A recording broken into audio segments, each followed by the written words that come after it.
ನಮಸ್ಕಾರ ಗೆಳೆಯರಿ, stock market Kannada ಚಾನಲ್ಗೆ ಸ್ವಾಗತ ಸುಸ್ವಾಗತ.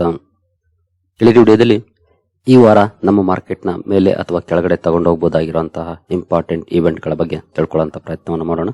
ಈ ವಾರ ಕೂಡ ಸಾಕಷ್ಟು ಇವೆಂಟ್ಗಳಿದ್ದಾವೆ. ಖಂಡಿತ ಅವುಗಳು ಡೈರೆಕ್ಟ್ಲಿ ಆರ್ ಇಂಡೈರೆಕ್ಟ್ಲಿ ಮಾರ್ಕೆಟ್ನ ಪರ್ಫಾರ್ಮೆನ್ಸ್ ನ ಮೇಲೆ ಪ್ರಭಾವ ಬೀರುವಂತವೆ. ನೋಡೋಣ ಯಾವೆಲ್ಲ ಇವೆಂಟ್ಗಳಿದ್ದಾವೆ, ಎಷ್ಟರ ಮಟ್ಟಿಗೆ ಇಂಪ್ಯಾಕ್ಟ್ ಮಾಡಬಹುದು ಎಲ್ಲವನ್ನು ಕೂಡ ತಿಳ್ಕೊಳ್ಳೋಣ. ಮೊದಲಿಗೆ ಡಿಸ್ಕ್ಲೇಮರ್ ಕೊಡ್ಲಿಕ್ಕೆ ಇಷ್ಟಪಡ್ತೀನಿ. ಇಲ್ಲಿ ಕವರ್ ಮಾಡ್ತಿರುವಂತ ಯಾವುದೇ ಸ್ಟಾಕ್ ಅನ್ನು ಕೂಡ ರೆಕಮೆಂಡ್ ಮಾಡ್ತಿಲ್ಲ. ನೀವು ಫರ್ದರ್ ಸ್ಟಡಿ ಮೆಡಿಟೇಷನ್ ತಗೊಳ್ಬಹುದು. ಆಸ್ ಎ ಎಜುಕೇಶನಲ್ ಪರ್ಪಸ್ ನಾನು ವಿಡಿಯೋ ಮುಂದೆ ತರ್ತಾ ಇದ್ದೀನಿ. ಹಾಗೆ ಡಿಸ್ಕ್ರಿಪ್ಷನ್ ಅಲ್ಲಿ ಅಕೌಂಟ್ ಓಪನಿಂಗ್ ಲಿಂಕ್ ಇದೆ, ಅಕೌಂಟ್ ಅನ್ನು ಓಪನ್ ಮಾಡ್ಕೊಳ್ಬಹುದು. ಹೂಡಿಕೆಗೆ ಸಂಬಂಧಪಟ್ಟಂತೆ ನಿಮ್ಗೆ ಏನಾದರೂ ಸಪೋರ್ಟ್ ಬೇಕು ಅಂದ್ರೆ ಇಲ್ಲಿರುವಂತಹ ನಂಬರ್ಗಳ ಮೂಲಕ ನಮ್ಮ ಟೀಮ್ ನ ಕಾಂಟ್ಯಾಕ್ಟ್ ಮಾಡಬಹುದು. ಇಲ್ಲಿ ಮೆನ್ಷನ್ ಮಾಡಿರುವಂತಹ ಎಲ್ಲ ಸರ್ವಿಸಸ್ ನಮ್ಮ ಮೂಲಕ ಸಿಗುತ್ತೆ. ಬಟ್ ಇದಕ್ಕೆ ಕಂಡೀಷನ್ ಒಂದೇ, ನಮ್ಮ ಮೂಲಕ ಅಕೌಂಟ್ ಓಪನ್ ಆಗಿರಬೇಕು. ಹಾಗಾಗಿ ಅಕೌಂಟ್ ಓಪನ್ ಮಾಡ್ಕೊಂಡು ಕಾಂಟ್ಯಾಕ್ಟ್ ಮಾಡಬಹುದು. ಇನ್ನು ಇವೆಂಟ್ ಗಳಿಗೆ ಹೋಗೋದಕ್ಕೆ ಮುಂಚೆ ಕಳೆದ ವಾರದ ನಮ್ಮ ಮಾರ್ಕೆಟ್ ಪರ್ಫಾರ್ಮೆನ್ಸ್ ಅನ್ನು ನೋಡಿಕೊಂಡು ಮುಂದುವರಿಯೋಣ. ಕಳೆದ ವಾರದ ಪರ್ಫಾರ್ಮೆನ್ಸ್ ಅನ್ನು ಓಪನ್ ಮಾಡಿದ್ರೆ ಹಿಂದಿನ ವಾರದಲ್ಲೂ ಕೂಡ ಒಂದು ದಿನ ಮಾರ್ಕೆಟ್ ರಜೆ ಇತ್ತು. ಏಪ್ರಿಲ್ 14ನೇ ತಾರೀಕು ಅಂಬೇಡ್ಕರ್ ಜಯಂತಿ ಪ್ರಯುಕ್ತ ಓವರ್ ಆಲ್ 5 ಡೇಸ್ ಪರ್ಫಾರ್ಮೆನ್ಸ್ ಅನ್ನು ನಾವು ನೋಡಬಹುದು.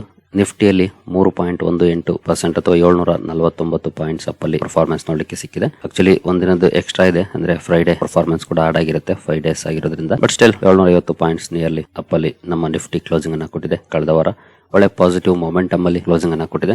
ಜೊತೆಗೆ ಸೆನ್ಸೆಕ್ಸ್ ಕಡೆ ಬಂದ್ರೆ ಇಲ್ಲಿ ಕೂಡ 5 ಡೇಸ್ ಪರ್ಫಾರ್ಮೆನ್ಸ್ ಅನ್ನು ಓಪನ್ ಮಾಡಿದ್ರೆ ನೋಡಬಹುದು, ಇಲ್ಲೂ ಕೂಡ 1.5% ಅಥವಾ 1160 ಪಾಯಿಂಟ್ ಅಪ್ ಅಲ್ಲಿ ಕ್ಲೋಸಿಂಗ್ ಕಂಡು ಬಂದಿದೆ. ಒಟ್ಟಿನಲ್ಲಿ ಎರಡು ಕಡೆ ಒಳ್ಳೆ ಪರ್ಫಾರ್ಮೆನ್ಸ್ ಇದೆ ಕಳೆದ ವಾರ. ಇನ್ನು ಅಮೆರಿಕನ್ ಮಾರ್ಕೆಟ್ ಯಾವ ರೀತಿ ಪರ್ಫಾರ್ಮ್ ಮಾಡಿತು ಕಳೆದ ವಾರ ಅಂತ ನೋಡಿದ್ರೆ, ಎಸ್ಪೆಷಲಿ ಶುಕ್ರವಾರದ ಸೆಷನ್ ಅಲ್ಲಿ ನೋಡಬಹುದು 1.79% ಅಥವಾ 868 ಪಾಯಿಂಟ್ಸ್ ಪಾಸಿಟಿವ್ ಪರ್ಫಾರ್ಮೆನ್ಸ್ ನೋಡಲಿಕ್ಕೆ ಸಿಕ್ತು. 5 ಡೇಸ್ ಪರ್ಫಾರ್ಮೆನ್ಸ್ ಅನ್ನು ಓಪನ್ ಮಾಡಿದ್ರೆ ಇಲ್ಲೂ ಕೂಡ ಚೆನ್ನಾಗಿದೆ, 3.5% ಜಾಸ್ತಿ ಪಾಸಿಟಿವ್ ಪರ್ಫಾರ್ಮೆನ್ಸ್ ಕಳೆದ ವಾರ ನೋಡಲಿಕ್ಕೆ ಸಿಕ್ಕಿದೆ. ಇನ್ನು ನಾಸ್ಟಾಕ್ ಕಡೆ ಬಂದ್ರೆ, ನಾಸ್ಟಾಕ್ ಯಾವ ರೀತಿ ಪರ್ಫಾರ್ಮೆನ್ಸ್ ಇದೆ ಅಂತ ಶುಕ್ರವಾರ 1.5% ಪಾಸಿಟಿವ್ ಇದೆ. 5 ಡೇಸ್ ಪರ್ಫಾರ್ಮೆನ್ಸ್ ಅನ್ನು ಓಪನ್ ಮಾಡಿದ್ರೆ ನೋಡಬಹುದು 7% ಪಾಸಿಟಿವ್ಲಿ ಪರ್ಫಾರ್ಮ್ ಮಾಡಿದೆ. 1619 ಪಾಯಿಂಟ್ಸ್ ಅಥವಾ 7.09% ಅಪ್ ಅಲ್ಲಿ ನಾಸ್ಟಾಕ್ ಕ್ಲೋಸಿಂಗ್ ಅನ್ನು ಕೊಟ್ಟಿದೆ. ಒಂದು ವಾರದಲ್ಲಿ ಭರ್ಜರಿ ಪರ್ಫಾರ್ಮೆನ್ಸ್ ಅನ್ನು ಮಾಡಿದೆ ಅಂತ ಹೇಳ್ಬೋದು ನಾಸ್ಟಾಕ್ ಕಂಪೋಸಿಟ್. ಇದಕ್ಕೆ ಪ್ರಮುಖ ಕಾರಣ ಅಂತಂದ್ರೆ ಬಿಸ್ನೆಸ್ ಅಪ್ಡೇಟ್ ಗಳು ರಿಲೀಸ್ ಆದವು. ಆ ಅಪ್ಡೇಟ್ ಗಳು ಒಂದೊಳ್ಳೆ ಪಾಸಿಟಿವ್ ಮೊಮೆಂಟಮ್ ಅನ್ನ ಅಮೆರಿಕನ್ ಮಾರ್ಕೆಟ್ ನ ನಾಸ್ಡಾಕ್ ಅಲ್ಲಿ ತಂದಿದ್ದಾವೆ ಅಂತ ಹೇಳ್ಬೋದು. ಓವರ್ ಆಲ್ ನಮ್ಮ ಮಾರ್ಕೆಟ್ ಆಗ್ಬೋದು ಅಥವಾ ಅಮೆರಿಕನ್ ಮಾರ್ಕೆಟ್ ಆಗ್ಬೋದು, ಎರಡು ಕೂಡ ಪಾಸಿಟಿವ್ ಅಲ್ಲಿ ಪರ್ಫಾರ್ಮೆನ್ಸ್ ಅನ್ನ ಮಾಡಿದೆ ಕಳೆದ ವಾರ. ಅದರಲ್ಲೂ ತುಂಬಾ ಒಳ್ಳೆ ಪರ್ಫಾರ್ಮೆನ್ಸ್ ನೋಡ್ಲಿಕ್ಕೆ ಸಿಕ್ಕಿದೆ. ಎಸ್ಪೆಷಲಿ ಯುದ್ಧಕ್ಕೆ ಸಂಬಂಧಪಟ್ಟಂತೆ ಏನು ಸೀಸ್ ಫೈರ್ ಸುದ್ದಿಗಳು ಕಂಡು ಬಂದು, ನಂತರ ಮಾತುಕತೆಗಳು ಕಂಡು ಬಂದು, ಅದೆಲ್ಲವೂ ಕೂಡ ಪಾಸಿಟಿವ್ ಇಂಪ್ಯಾಕ್ಟ್ ಅನ್ನ ಕ್ರಿಯೇಟ್ ಮಾಡಿದೆ. ಮಾತುಕತೆಗಳು ಕೊಲ್ಯಾಪ್ಸ್ ಆದ್ರೂ ಕೂಡ ಸೀಸ್ ಫೈರ್ ಮುಂದುವರೆದಿದೆ. ಜೊತೆಗೆ 2ನೇ ಸುತ್ತಿನ ಮಾತುಕತೆಗಳು ನಡೀತವೆ ಅಂತ ಸುದ್ದಿಗಳನ್ನ ನೋಡಿದ್ವಿ. ಅವೆಲ್ಲವೂ ಕೂಡ ಒಂದೊಳ್ಳೆ ಪಾಸಿಟಿವ್ ಮೊಮೆಂಟಮ್ ಅನ್ನ ಕಳೆದ ವಾರ ಕ್ರಿಯೇಟ್ ಮಾಡಿದವೆ. ಹಾಗಾಗಿ ಒಳ್ಳೆ ರಿಕವರಿ ನೋಡ್ಲಿಕ್ಕೆ ಸಿಕ್ಕಿದೆ. ಈವನ್ ಬ್ರಾಡ್ ಬೇಸ್ಡ್ ಮಾರ್ಕೆಟ್ ಅಲ್ಲೂ ಕೂಡ small cap, mid cap, micro cap ತುಂಬಾನೇ ಅಂಡರ್ ಪರ್ಫಾರ್ಮೆನ್ಸ್ ಅನ್ನ ಮಾಡ್ತಿದ್ವು. ಅಂತಹ ಕಡೆ ಕೂಡ ಸಾಲಿಡ್ ಪರ್ಫಾರ್ಮೆನ್ಸ್ ಕಳೆದ ವಾರ ನೋಡ್ಲಿಕ್ಕೆ ಸಿಕ್ಕಿದೆ. ಹಾಗಾಗಿ ಪೋರ್ಟ್ಫೋಲಿಯೋಗಳು ತುಂಬಾ ಒಳ್ಳೆ ರಿಕವರಿಯನ್ನ ಮಾಡಿದ್ದಾವೆ. ಅದನ್ನ ನೀವು ಈಗಾಗಲೇ ನಿನ್ನೆ ವಿಡಿಯೋದಲ್ಲಿ ಕಮೆಂಟ್ ಸೆಕ್ಷನ್ ಅಲ್ಲಿ ತಿಳಿಸಿದ್ದೀರಿ. ಇನ್ನು ಈ ವಾರದ ಇವೆಂಟ್ ಗಳ ಕಡೆ ಬಂದ್ರೆ, ಮೊದಲಿಗೆ ಈ ವಾರ ಯಾವ್ದಾದ್ರು ರಜೆ ಇದೆಯಾ ಅಂತ ನೋಡಿದ್ರೆ, ಈ ವಾರದಲ್ಲಿ ಸದ್ಯದ ಮಟ್ಟಿಗೆ ಯಾವುದೇ ರಜೆ ಇಲ್ಲ. ಮೇ 1ನೇ ತಾರೀಕಿದೆ, ಅದು ಮುಂದಿನ ವಾರದಲ್ಲಿ ಬರುವಂತದ್ದು. ಈ ವಾರದಲ್ಲಿ ಯಾವುದೇ ರಜೆ ಇಲ್ಲ. ಆಫ್ಟರ್ ಅಂಬೇಡ್ಕರ್ ಜಯಂತಿ ಏಪ್ರಿಲ್ ಅಲ್ಲಿ ಇನ್ಯಾವುದು ರಜೆ ಇಲ್ಲ. ಸೊ 5 ದಿನ ಮಾರ್ಕೆಟ್ ಓಪನ್ ಇರುತ್ತೆ ಈ ವಾರದಲ್ಲಿ. ಇನ್ನು ಇವೆಂಟ್ ಗಳ ಕಡೆ ಬಂದ್ರೆ, ಮೊದಲಿಗೆ ಇರಾನ್ ವಾರ್ಗೆ ಸಂಬಂಧಪಟ್ಟಂತೆ ಸಾಕಷ್ಟು ಸುದ್ದಿಗಳನ್ನ ನಾವು ಈ ವೀಕೆಂಡ್ ಅಲ್ಲಿ ನೋಡಿದ್ವಿ. ಕಣ್ಣ ಮುಚ್ಚಾಲೆ ಆಟಗಳು ನಡೆದಿದೆ ಅಂತಾನೆ ಹೇಳ್ಬೋದು, ಶುಕ್ರವಾರದಿಂದ ಇವತ್ತಿನವರೆಗೂ ಕೂಡ. ಇದಕ್ಕೆ ಸಂಬಂಧಪಟ್ಟಂತೆ ಯಾವ ರೀತಿಯ ಅಪ್ಡೇಟ್ ಗಳು ಬರ್ತವೆ, ಅದು ಮಾರ್ಕೆಟ್ ನ ದಿಕ್ಕನ್ನ ನಿರ್ಧರಿಸುವಂತಹ ಸಾಧ್ಯತೆಗಳು ಇದ್ದೇ ಇದೆ. ಹೊರ್ಮುಜ್ ಓಪನ್ ಆಗಿದೆ ಅಂತ ಅನೌನ್ಸ್ಮೆಂಟ್ ಬಂತು, ಇಮಿಡಿಯೇಟ್ಲಿ ಕ್ರೂಡ್ ಕೊಲಾಪ್ಸ್ ಆಯ್ತು. ನಂತರ ಅಮೆರಿಕದ ಬ್ಲಾಕೇಡ್ ಮುಂದುವರೆದಿದೆ ಅಂತ ಬಂತು. ನಂತರ ಇರಾನ್ ಹೊರ್ಮುಜ್ ಅನ್ನ ಮತ್ತೆ ನಾವು ಬ್ಲಾಕ್ ಮಾಡ್ತೀವಿ ಅಂತ ಈ ರೀತಿ ಸಾಕಷ್ಟು ಸುದ್ದಿಗಳು ಬರ್ಲಿಕ್ಕೆ ಶುರು ಮಾಡಿದ್ವು. ಹಾಗಾಗಿ ಈ ವಾರದಲ್ಲಿ ಯಾವ ರೀತಿ ಅಪ್ಡೇಟ್ ಗಳು ಬರ್ತವೆ, ಅದು ಮಾರ್ಕೆಟ್ ನ ದಿಕ್ಕನ್ನ ಬದಲಿಸುವಂತ ಶಕ್ತಿಯನ್ನ ಹೊಂದಿರುತ್ತೆ. ಹಾಗಾಗಿ ಇದ್ರ ಮೇಲೆನೆ ಹೆಚ್ಚಿನ ಗಮನ ಇರುತ್ತೆ ಮಾರ್ಕೆಟ್ ಅಂತಾನೆ ಹೇಳ್ಬೋದು ಈ ವಾರದಲ್ಲಿ. ಜೊತೆಗೆ ನೋಡಬಹುದು ವಿತ್ ಇನ್ 24 ಅವರ್ಸ್ ಅಲ್ಲಿ ಸಾಕಷ್ಟು ಸ್ಟೇಟ್ಮೆಂಟ್ ಗಳು ಬಂದಿದ್ದಾವೆ. ಡೊನಾಲ್ಡ್ ಟ್ರಂಪ್ ಇಂದ ಸ್ಟೇಟ್ಮೆಂಟ್ ಗಳು ಬಂದಿದ್ದಾವೆ, ಇರಾನ್ ಇಂದ ಸ್ಟೇಟ್ಮೆಂಟ್ ಗಳು ಬಂದಿದ್ದಾವೆ. ಓಪನ್ ಕ್ಲೋಸ್ ಅನ್ನೋ ರೀತಿ, ಅಂದ್ರೆ ಕಣ್ಣ ಮುಚ್ಚಾಲೆ ಆಟ ಸ್ಟ್ರೈಟ್ ಆಫ್ ಹೊರ್ಮುಜ್ ವಿಚಾರದಲ್ಲಿ ನಡೆದಿದೆ. ಹಾಗಾಗಿ ಎಲ್ಲರ ಕಣ್ಣಿರೋದು ಇಲ್ಲೇನ. ಸ್ಟ್ರೈಟ್ ಆಫ್ ಹೊರ್ಮುಜ್ ಓಪನ್ ಆಯ್ತು ಅಂತಂದ್ರೆ ಅದು ಮಾರ್ಕೆಟ್ ಗೆ ಬಿಗ್ ಪಾಸಿಟಿವ್ ಆಗುತ್ತೆ. ಯಾಕಂದ್ರೆ ಕ್ರೂಡ್ ಫ್ಲೋ ನ ಮೇಲೆ ನೆಗೆಟಿವ್ ಇಂಪ್ಯಾಕ್ಟ್ ಆಗೋದಿಲ್ಲ, ಪಾಸಿಟಿವ್ ಇಂಪ್ಯಾಕ್ಟ್ ಆಗುತ್ತೆ. ಹಾಗಾಗಿ ಅದು ಕ್ರೂಡ್ ಪರ್ಫಾರ್ಮೆನ್ಸ್ ನ ಮೇಲೂ ಕೂಡ ಇಂಪ್ಯಾಕ್ಟ್ ಅನ್ನ ಮಾಡುತ್ತೆ. ಇದು ಓಪನ್ ಇದ್ದಷ್ಟು ಮಾರ್ಕೆಟ್ ಗೆ ಬಿಗ್ ಪಾಸಿಟಿವ್ ಆಗುತ್ತೆ. ಜೊತೆಗೆ ಇವತ್ತು ಇಂಡಿಯಾ ಬೌಂಡ್ ಶಿಪ್ಸ್ ಗೆ ಸಂಬಂಧಪಟ್ಟಂತೆ ಕೂಡ ಒಂದು ಸುದ್ದಿ ಬಂದಿದೆ. ನೋಡಬಹುದು, India summons Iran envoy over incident of firing at ships in strait of Hormuz. ಇದು ಆಕ್ಚುಲಿ ರಿಪೋರ್ಟ್ಸ್ ಮೂಲಕ ಬಂದಿರುವಂತದ್ದು. ಸರ್ಕಾರ ಆಗ್ಲಿ ಅಥವಾ ಮಿನಿಸ್ಟ್ರಿ ಆಗ್ಲಿ ಅಪ್ಡೇಟ್ ಅನ್ನ ಕೊಟ್ಟಿಲ್ಲ ಇಲ್ಲಿವರೆಗೂ. ಬಟ್ ಭಾರತದ 2 ವೆಸಲ್ಸ್ ಮೇಲೆ ಫೈರಿಂಗ್ ಆಗಿದೆ ಅಂತ ಸುದ್ದಿ ಬಂದಿದೆ. ನೋಡಬಹುದು, 2 Indian vessels at reverse course in the strait of Hormuz following an incident of firing by Iran's revolutionary guards authoritative sources said. Sources ನ ಮೂಲಕ ಬಂದಿರುವಂತಹ ಸುದ್ದಿ ಇದು. ಸ್ಟ್ರೈಟ್ ಆಫ್ ಹೊರ್ಮುಜ್ ಮತ್ತೆ ಕ್ಲೋಸ್ ಆಗಿದೆ ಅಂತ ಏನು ಅನೌನ್ಸ್ಮೆಂಟ್ ಬಂದಿದೆ, ಅನಂತರ ಭಾರತದ 2 ಹಡಗುಗಳನ್ನ ವಾಪಸ್ ಕಳಿಸಿದ್ದಾರೆ. ಫೈರಿಂಗ್ ಆಗಿದೆ ಅಂತ ಹೇಳ್ತಿದೆ ಈ ರಿಪೋರ್ಟ್. ಫೈರಿಂಗ್ ಆದ ಕಾರಣಕ್ಕೆ 2 ವೆಸಲ್ಗಳು ವಾಪಸ್ ಹೋಗಿದ್ದಾವೆ. ಇದ್ರ ಬಗ್ಗೆ ಸ್ಟ್ರಾಂಗ್ ಪ್ರೊಟೆಸ್ಟ್ ಅನ್ನ ಭಾರತ ಮಾಡಿದೆ, ಅಂಬಾಸಿಡರ್ ನ ಕರೆಸ್ಕೊಂಡು ಅಂತ ಹೇಳಿದ್ದಾರೆ. ಜೊತೆಗೆ ಫತಾಲಿ ಕೂಡ ಅನಂತರ ಕೆಲವೊಂದು ಅಪ್ಡೇಟ್ ಗಳನ್ನ ಕೊಟ್ಟಿದ್ದಾರೆ.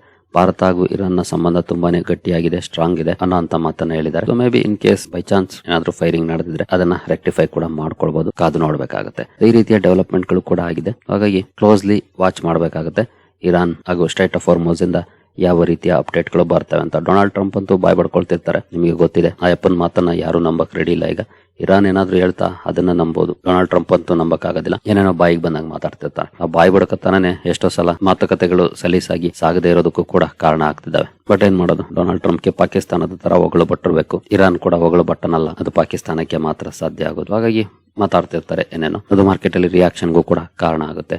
ಈ ಎಲ್ಲ ಅಪ್ಡೇಟ್ ಗಳ ನಂತರ ನಾವು ವಾಚ್ ಮಾಡಬೇಕಾಗಿರೋದು ಕ್ರೂಡಲ್ಲಿ ಶುಕ್ರವಾರ 9% ಡೌನ್ ಪರ್ಫಾರ್ಮೆನ್ಸ್ ನೋಡ್ಲಿಕ್ಕೆ ಸಿಕ್ತು. ಬಟ್ ನಾಳೆ ಓಪನಿಂಗ್ ಯಾವ ರೀತಿ ಇರುತ್ತೆ? ಸ್ಟ್ರೈಟ್ ಆಫ್ ಹಾರ್ಮುಜ್ ಓಪನ್ ಆಗಿದೆ, ಕ್ಲೋಸ್ ಆಗಿದೆ, ಓಪನ್ ಆಗಿದೆ, ಕ್ಲೋಸ್ ಆಗಿದೆ ಅಂತ ಸುದ್ದಿಗಳು ಬಂದ ಮೇಲೆ ನಾಳೆ ಯಾವ ರೀತಿ ರಿಯಾಕ್ಷನ್ ಬರುತ್ತೆ, ಇದು ಮಾರ್ಕೆಟ್ ನ ಮೇಲೆ ಡೈರೆಕ್ಟ್ ಇಂಪ್ಯಾಕ್ಟ್ ಮಾಡುವಂತ ಸಾಧ್ಯತೆಗಳು ಜಾಸ್ತಿ ಇದೆ. ಕ್ರೂಡಲ್ಲಿ ಏನಾದ್ರೂ ನಾರ್ಮಲ್ ಪರ್ಫಾರ್ಮೆನ್ಸ್ ಅಥವಾ ಡೌನ್ ಫಾಲ್ ಕಂಡು ಅಂದ್ರೆ ಮಾರ್ಕೆಟ್ ಅಲ್ಲಿ ನಾವು ರ್ಯಾಲಿಯನ್ನ ಎಕ್ಸ್ಪೆಕ್ಟ್ ಮಾಡಬಹುದು. ಇನ್ ಕೇಸ್ ಕ್ರೂಡ್ ಅಲ್ಲಿ ಏನಾದ್ರೂ ರ್ಯಾಲಿ ಬಂದ್ರೆ ಮಾರ್ಕೆಟ್ ಸ್ವಲ್ಪ ಕಾಶಿಯಸ್ ಆಗಿ ಮೂವ್ ಆಗೋ ಸಾಧ್ಯತೆಗಳಿರುತ್ತೆ. ಹಾಗಾಗಿ ಕ್ರೂಡ್ ಪರ್ಫಾರ್ಮೆನ್ಸ್ ನಾವು ಕ್ಲೋಸ್ಲಿ ವಾಚ್ ಮಾಡಬೇಕಾಗುತ್ತೆ ನಾಳೆ, ಜೊತೆಗೆ ಈ ವಾರ ಪೂರ್ತಿ ಕೂಡ. ಕ್ರೂಡ್ ಮೇಲೆ ಕಣ್ಣಿರ್ಲಿ ಯಾವ ರೀತಿ ಇರುತ್ತೆ ಪರ್ಫಾರ್ಮೆನ್ಸ್ ಅಂತ. ಅದೇ ಮಾರ್ಕೆಟ್ ನ ದಿಕ್ಕನ್ನು ಬದಲಿಸುವಂತ ಸಾಧ್ಯತೆ ಇರುವಂತ ಮ್ಯಾಟರ್ ಅಂತಾನೆ ಹೇಳ್ಬೋದು. ಇದನ್ನ ಹೊರತುಪಡಿಸಿದ್ರೆ ರಿಸಲ್ಟ್ಸ್ ಈ ವಾರ ಕೀ ರೋಲ್ ಅನ್ನ ಪ್ಲೇ ಮಾಡುತ್ತೆ. ಸಾಕಷ್ಟು ಕಂಪನಿಗಳ ರಿಸಲ್ಟ್ಸ್ ಸ್ಟಾರ್ಟ್ ಆಗ್ತಾ ಇದೆ. ಈಗಾಗಲೇ ಹಲವು ಮೇಜರ್ ಕಂಪನಿಗಳು ರಿಸಲ್ಟ್ ಅನ್ನ ಅನೌನ್ಸ್ ಮಾಡಿದ್ದಾರೆ. ಈ ವಾರ ಕೂಡ ಹಲವಾರು ಮೇಜರ್ ಕಂಪನಿಗಳು ರಿಸಲ್ಟ್ ಅನ್ನು ಅನೌನ್ಸ್ ಮಾಡ್ತಿದ್ದಾರೆ. ಲಿಸ್ಟ್ ದೊಡ್ಡದಾಗಿ ಇದೆ, ನೋಡ್ಕೊಂಡು ಹೋಗ್ಬೋದು. ರಿಸಲ್ಟ್ಸ್ ದೊಡ್ಡ ಮಟ್ಟದಲ್ಲಿ ಸ್ಟಾರ್ಟ್ ಆಗ್ತಾ ಇದೆ ಈ ವಾರದಿಂದ. ಹಾಗಾಗಿ ಇಲ್ಲೂ ಕೂಡ ನಾವು ಗಮನ ಇಡಬೇಕಾಗುತ್ತೆ. ಟ್ರೆಂಟ್ 22ನೇ ತಾರೀಕು ರಿಸಲ್ಟ್ ಅನ್ನು ಅನೌನ್ಸ್ ಮಾಡ್ತಿದೆ. ಜೊತೆಗೆ ಅವತ್ತೆ ಬೋನಸ್ ಬಗ್ಗೆ ಕೂಡ ಡಿಸಿಷನ್ ತಗೊಳ್ಳೋಕೆ ಹೊರಟಿದೆ ಕಂಪನಿ. ರಿಸಲ್ಟ್ ಜೊತೆ ಬೋನಸ್ ಅನ್ನು ಕೂಡ ಅನೌನ್ಸ್ ಮಾಡಬಹುದು. ಹಾಗಾಗಿ ಅದನ್ನು ಕೂಡ ನೋಡ್ಬೇಕಾಗುತ್ತೆ ಯಾವ ರೀತಿ ಇರುತ್ತೆ ಅಂತ. ಇನ್ನು ಹಲವಾರು ಕಂಪನಿಗಳಿದೆ. ಇನ್ಫೋಸಿಸ್ 23ನೇ ತಾರೀಕು ರಿಸಲ್ಟ್ ಇದೆ. ಈ ಸಲ ಇನ್ಫೋಸಿಸ್ ಸ್ವಲ್ಪ ಲೇಟ್ ಆಗಿ ರಿಸಲ್ಟ್ ಅನ್ನು ಅನೌನ್ಸ್ ಮಾಡ್ತಿದೆ ಅಂತ ಹೇಳ್ಬೋದು. ಯಾಕಂದ್ರೆ ಯೂಶಲಿ TCS ಆದ್ಮೇಲೆ IT ಸೆಕ್ಟರ್ ಅಲ್ಲಿ ಇನ್ಫೋಸಿಸ್ ನ ನಂಬರ್ಸ್ ರಿಲೀಸ್ ಆಗ್ತಾ ಇತ್ತು. ಬಟ್ ಈಗಾಗಲೇ ವಿಪ್ರೋ ರಿಲೀಸ್ ಮಾಡಿದೆ, ಜೊತೆಗೆ HCL ಟೆಕ್ ಕೂಡ ರಿಲೀಸ್ ಮಾಡ್ತಾ ಇದೆ. ನಾಳೆನೆ ನೋಡಬಹುದು, ಸಾರಿ ನಾಳೆ ಅಲ್ಲ, 21ನೇ ತಾರೀಕು. 23ನೇ ತಾರೀಕು ಇನ್ಫೋಸಿಸ್ ರಿಲೀಸ್ ಮಾಡ್ತಾ ಇದೆ. ಈ ಸಲ ಸ್ವಲ್ಪ ಲೇಟ್ ಆಗಿ ಕಂಪನಿ ರಿಸಲ್ಟ್ ಅನ್ನು ಅನೌನ್ಸ್ ಮಾಡ್ತಾ ಇದೆ. ಇನ್ನು ಹಲವು ದೊಡ್ಡ ದೊಡ್ಡ ಕಂಪನಿಗಳು ರಿಸಲ್ಟ್ ಅನೌನ್ಸ್ ಮಾಡ್ತಿದ್ದಾವೆ. ಅವುಗಳನ್ನು ಕೂಡ ವಾಚ್ ಮಾಡಬಹುದು. ಈ ವಾರ ಯಾವ ರೀತಿ ಇರುತ್ತೆ ಅವಳ ಪರ್ಫಾರ್ಮೆನ್ಸ್ ಬಿಸ್ನೆಸ್ ವೈಸ್, ನಂತರ ಮಾರ್ಕೆಟ್ ಅಲ್ಲಿ ಯಾವ ರೀತಿ ರಿಯಾಕ್ಷನ್ ಬರುತ್ತೆ ರಿಸಲ್ಟ್ ಗೆ ವಾಚ್ ಮಾಡಬಹುದು. ಏನು ನಾಳೆ ಅಕ್ಷಯ ತೃತೀಯ ಇದೆ. ಅಕ್ಷಯ ತೃತೀಯ ಕಾರಣಕ್ಕೆ ಎಸ್ಪೆಷಲಿ ಗೋಲ್ಡ್ ರಿಲೇಟೆಡ್ ಶೇರ್ಗಳಲ್ಲಿ ಸ್ಟ್ರಾಂಗ್ ಮೊಮೆಂಟಮ್ ಅನ್ನು ನೋಡ್ಲಿಕ್ಕೆ ಸಿಗುವಂತ ಸಾಧ್ಯತೆಗಳಿರುತ್ತೆ. ಹಾಗಾಗಿ ಆ ಕಡೆ ಕೂಡ ಗಮನವನ್ನು ಕೊಡಬಹುದು. ಅಕ್ಷಯ ತೃತೀಯ ದಿನ ಮಾರ್ಕೆಟ್ ಯಾವ ರೀತಿ ರಿಯಾಕ್ಟ್ ಮಾಡುತ್ತೆ, especially gold segment related performance ಅನ್ನು ಕೂಡ ವಾಚ್ ಮಾಡಬಹುದು. ಇನ್ನು FIS DIS ಆಕ್ಷನ್ ಶುಕ್ರವಾರದ ಸೆಷನ್ ಅಲ್ಲಿ FIS ನೋಡಬಹುದು 683 ಕೋಟಿ ನೆಟ್ ಬೈಯಿಂಗ್ ಅನ್ನು ಮಾಡಿದ್ದಾರೆ. ಬಟ್ DIS 4721 ಕೋಟಿ ನೆಟ್ ಸೆಲ್ಲಿಂಗ್ ಅನ್ನು ಮಾಡಿದ್ದಾರೆ. FIS ಲಾಸ್ಟ್ 3 ಸೆಷನ್ಸ್ ಅಲ್ಲಿ ಕಂಟಿನ್ಯೂಸ್ ಬೈಯಿಂಗ್ ಅನ್ನು ಮಾಡಿದ್ದಾರೆ. ಸ್ವಲ್ಪ ಮಟ್ಟದಲ್ಲಿ ಬೈಯಿಂಗ್ ಅನ್ನು ಮಾಡಿದ್ದಾರೆ. ಬಟ್ ಲಾಸ್ಟ್ 3 ಸೆಷನ್ಸ್ ಅಲ್ಲಿ DIS ಸೆಲ್ಲಿಂಗ್ ಅನ್ನು ಮಾಡಿದ್ದಾರೆ. ಅಂದ್ರೆ ರೊಟೇಷನ್ ಆಗ್ತಾ ಇದೆ, ಸೆಕ್ಟೋರಲ್ ರೊಟೇಷನ್ DIS ಕಡೆಯಿಂದ. ಒಟ್ಟಿನಲ್ಲಿ FIS ಕೂಡ ಇನ್ಫ್ಲೋ ಬಂದಿದೆ ಕಳೆದ ವಾರದಲ್ಲಿ. ನೋಡೋಣ ಈ ವಾರ ಯಾವ ರೀತಿ ಇರುತ್ತೆ ಇವರ ಕಡೆಯಿಂದ ರೆಸ್ಪಾನ್ಸ್ ಅಂತ. ಇನ್ನು ರುಪಿಯಲ್ಲಿ ಸ್ಟ್ರಾಂಗ್ ಪರ್ಫಾರ್ಮೆನ್ಸ್ ಕಳೆದ ವಾರ ನೋಡ್ಲಿಕ್ಕೆ ಸಿಕ್ಕಿದೆ. ಈ ವಾರ ಯಾವ ರೀತಿ ಇರುತ್ತೆ ಅದನ್ನು ಕೂಡ ವಾಚ್ ಮಾಡಬಹುದು. ಸ್ಟ್ರಾಂಗ್ ಪರ್ಫಾರ್ಮೆನ್ಸ್ ಕಂಡು ಬರ್ಬೋದು ಅನ್ನೋಂತ ಎಕ್ಸ್ಪೆಕ್ಟೇಷನ್ಸ್ ಇದೆ. ಬಟ್ ನೋಡೋಣ, ರುಪಿ ಕೂಡ ಸ್ಟ್ರಾಂಗ್ ಆದ್ರೆ ಅದು ನಮಗೆ ಒಳ್ಳೆಯ ಬೆಳವಣಿಗೆ ಆಗುತ್ತೆ. ಮಾರ್ಕೆಟ್ ಅಲ್ಲೂ ಕೂಡ ಒಂದಷ್ಟು ಒಳ್ಳೆ ಪರ್ಫಾರ್ಮೆನ್ಸ್ ಗೆ ಕಾರಣ ಆಗಬಹುದು. ಇನ್ನು ಗೋಲ್ಡ್ ಅಲ್ಲಿ ಆಲ್ಮೋಸ್ಟ್ ಕನ್ಸಾಲಿಡೇಷನ್ ಫೇಸ್ ನೋಡ್ಲಿಕ್ಕೆ ಸಿಗ್ತಾ ಇದೆ ಅಂತ ಹೇಳ್ಬೋದು. ನೋಡಬಹುದು ಏಪ್ರಿಲ್ 1 ಇಂದ ಇಲ್ಲಿವರೆಗೂ ಸೇಮ್ ರೇಂಜ್ ಅಲ್ಲಿ ಕನ್ಸಾಲಿಡೇಟ್ ಆಗಿದೆ. ಇದು ಕೂಡ ಒಳ್ಳೆಯ ಬೆಳವಣಿಗೆನೆ. ಒಳ್ಳೆ ರ್ಯಾಲಿ ನಂತರ ಒಂದಷ್ಟು ಕರೆಕ್ಷನ್ ಆಗಿ ಕನ್ಸಾಲಿಡೇಟ್ ಆಗೋದು. ಇನ್ ಕೇಸ್ 1 ಇಯರ್ ಚಾರ್ಟ್ ಅನ್ನು ಓಪನ್ ಮಾಡಿದ್ರೆ ನೋಡಬಹುದು ತುಂಬಾ ಒಳ್ಳೆ ರ್ಯಾಲಿ ನಂತರ 1,84,000 ವರೆಗೂ ಕೂಡ ಹೋಗಿತ್ತು. ನಂತರ ಒಂದಷ್ಟು ಡೌನ್ ಆಗಿ ಕನ್ಸಾಲಿಡೇಟ್ ಆಗಿದೆ. ಇದು ಸ್ಟ್ರೆಂತ್ ಅನ್ನು ತೋರಿಸ್ತಾ ಇದೆ ರ್ಯಾಲಿಯಲ್ಲಿ. ಕನ್ಸಾಲಿಡೇಷನ್ ಒಳ್ಳೆ ಬೆಳವಣಿಗೆ. ಈ ವಾರ ಯಾವ ರೀತಿ ಇರುತ್ತೆ ಏನಿನ ಪರ್ಫಾರ್ಮೆನ್ಸ್ ನೋಡಬಹುದು. ಜೊತೆಗೆ ಎಸ್ಪೆಷಲಿ ನಾಳೆ ಅಕ್ಷಯ ತೃತೀಯ ಕೂಡ ಇರೋದ್ರಿಂದ ಗೋಲ್ಡ್ ಅನ್ನ ವಾಚ್ ಮಾಡಬೇಕಾಗುತ್ತೆ ಈ ವಾರದಲ್ಲಿ. ಇನ್ನು IPO ಕಡೆ ಬಂದ್ರೆ CTS ಟ್ರಾನ್ಸ್ನೆಟ್ ಇನ್ವೆಸ್ಟ್ಮೆಂಟ್ ಟ್ರಸ್ಟ್ ಓಪನ್ ಇದೆ. ಇಂಟ್ರೆಸ್ಟ್ ಇರೋರು ಕಂಪನಿಯ ಬಗ್ಗೆ ಸ್ಟಡಿ ಮಾಡಬಹುದು. ಇನ್ನು property share investment trust listing ಇರುತ್ತೆ ಈ ವಾರದಲ್ಲಿ, ಇದನ್ನು ಕೂಡ ವಾಚ್ ಮಾಡಬಹುದಾಗಿರುತ್ತೆ. ಇನ್ನು ಅದೇ ಹೊಸ IPOದ ಡೇಟ್ ಅನೌನ್ಸ್ ಆಗಿಲ್ಲ, ನೋಡೋಣ ಡ್ಯೂರಿಂಗ್ ವೀಕ್ ಡೇಸ್ ಯಾವ್ದಾದ್ರು ಅನೌನ್ಸ್ ಆಗುತ್ತಾ ಅಂತ. ಇನ್ನು ಈ ವಾರದ ಕಾರ್ಪೊರೇಟ್ ಆಕ್ಷನ್ ಕಡೆ ಬಂದ್ರೆ ಹಲವಾರು ಕಂಪನಿಗಳು ಡಿವಿಡೆಂಡ್ ಕಾರಣಕ್ಕೆ ಫೋಕಸ್ ಅಲ್ಲಿ ಇರ್ತವೆ. Anlon health care bonus issue ಇದೆ 1:1 ರೇಷಿಯೋದಲ್ಲಿ. ಹಾಗೆ ಸೇಮ್ ಅದೇ company Anlon health care stock split ಕೂಡ ಇದೆ. 10 ರೂಪಾಯಿ ಇರುವಂತಹ ಫೇಸ್ ವ್ಯಾಲ್ಯೂನ 2 ರೂಪಾಯಿ ಮಾಡ್ತಾ ಇದೆ. 1:5 ರೇಷಿಯೋದಲ್ಲಿ ಸ್ಟಾಕ್ ಸ್ಪ್ಲಿಟ್ ಆಗುತ್ತೆ. ಜೊತೆಗೆ 1:1 ರೇಷಿಯೋದಲ್ಲಿ ಬೋನಸ್ ಕೂಡ ಸಿಗ್ತಾ ಇದೆ. 24x ಡೇಟ್ ಆಗಿರುತ್ತೆ. ಅಂದ್ರೆ 1 ಶೇರ್ ಇದ್ರೆ 10 ಶೇರ್ಗಳಾಗುತ್ತೆ ಬೋನಸ್ ಹಾಗೂ ಸ್ಪ್ಲಿಟ್ ನ ನಂತರ. ಇನ್ನು ಸ್ಟ್ರಿಂಗ್ ಮೆಟಾವರ್ಸ್ ಸ್ಟಾಕ್ ಸ್ಪ್ಲಿಟ್ ಇದೆ. 10 ರೂಪಾಯಿ ಇರುವಂತಹ ಫೇಸ್ ವ್ಯಾಲ್ಯೂನ 1 ರೂಪಾಯಿ ಮಾಡ್ತಾ ಇದೆ ಕಂಪನಿ. ಇದು ಕೂಡ 1:10 ರೇಷಿಯೋದಲ್ಲಿ ಸ್ಟಾಕ್ ಸ್ಪ್ಲಿಟ್ ಆಗುತ್ತೆ. ನಂತರ ವೇಗ ಜ್ಯುವೆಲರ್ಸ್ ನ ಬೋನಸ್ ಇಶ್ಯೂ ಇದೆ 4:1 ರೇಷಿಯೋದಲ್ಲಿ. ಅಂದ್ರೆ 1 ಶೇರ್ ಇದ್ರೆ 4 ಶೇರ್ಗಳನ್ನ ಬೋನಸ್ ಆಗಿ ಕೊಡ್ತಾ ಇದೆ ಕಂಪನಿ. 24 ಏಪ್ರಿಲ್ ಇದು ಕೂಡ ಎಕ್ಸ್ ಡೇಟ್ ಆಗಿರುತ್ತೆ. ಅವತ್ತು ಸ್ಟಾಕ್ ಪ್ರೈಸ್ ಅಡ್ಜಸ್ಟ್ ಆಗುತ್ತೆ. ಇನ್ನು ಉಳಿದ ಕಂಪನಿಗಳು ಬೈಬ್ಯಾಕ್ ಹಾಗೂ ಇಂಟರಿಮ್ ಡಿವಿಡೆಂಡ್ ಕಾರಣಕ್ಕೆ ಸ್ಟಾಕ್ಗಳು ಫೋಕಸ್ ಅಲ್ಲಿ ಇರ್ತವೆ. ಅವುಗಳನ್ನು ಕೂಡ ವಾಚ್ ಮಾಡಬಹುದು. ಡ್ಯೂರಿಂಗ್ ಕಾರ್ಪೊರೇಟ್ ಆಕ್ಷನ್ ಸ್ಟಾಕ್ ಗಳಲ್ಲಿ ಯಾವ ರೀತಿ ಪರ್ಫಾರ್ಮೆನ್ಸ್ ಬರುತ್ತೆ ಅಂತ. ಸರಿಗಳೇರಿ, ನಿಮ್ಗೆ ಏನಾದ್ರು ಸ್ಟಾಕ್ ಮಾರ್ಕೆಟ್ ಬಗ್ಗೆ ಕಲಿಯುವಂತ ಆಸಕ್ತಿ ಇದ್ರೆ ನಮ್ಮ ತರಬೇತಿ ಕಾರ್ಯಕ್ರಮ ಇದೆ. ಇಂಟ್ರೆಸ್ಟ್ ಇರೋರು ಸೇರ್ಕೊಳ್ಬಹುದು. ಇದು ಪ್ಯೂರ್ಲಿ ಎಜುಕೇಶನಲ್ ಕಂಟೆಂಟ್ ಅನ್ನ ಹೊಂದಿರುತ್ತೆ. ಯಾವುದೇ ರೀತಿ ಸ್ಟಾಕ್ ರೆಕಮೆಂಡೇಶನ್ ಇರೋದಿಲ್ಲ. ಬಟ್ ಒಂದೊಳ್ಳೆ ಕಂಪನಿಯನ್ನ ಹೇಗೆ ಹುಡುಕ್ಬೇಕು, ಏನೆಲ್ಲ ಸ್ಟಡಿ ಮಾಡಬೇಕು, ಸ್ಟಾಕ್ ಮಾರ್ಕೆಟ್ ಜರ್ನಿಯಲ್ಲಿ ಲೈಫ್ ಲಾಂಗ್ ಉಪಯೋಗಕ್ಕೆ ಬರುವಂತಹ ವಿಷಯವನ್ನ ಇದು ಒಳಗೊಂಡಿರುತ್ತೆ. ಇಂಟ್ರೆಸ್ಟ್ ಇರೋರು ಇಮೇಲ್ ಮೂಲಕ ಸಂಪರ್ಕ ಮಾಡಬಹುದು. ಸರಿಗಳೇ, ಈ ಎಲ್ಲ ಅಪ್ಡೇಟ್ಸ್ ನಿಮಗೆ ಇಷ್ಟ ಆಗಿದೆ ಅನ್ಕೊಳ್ತೀನಿ.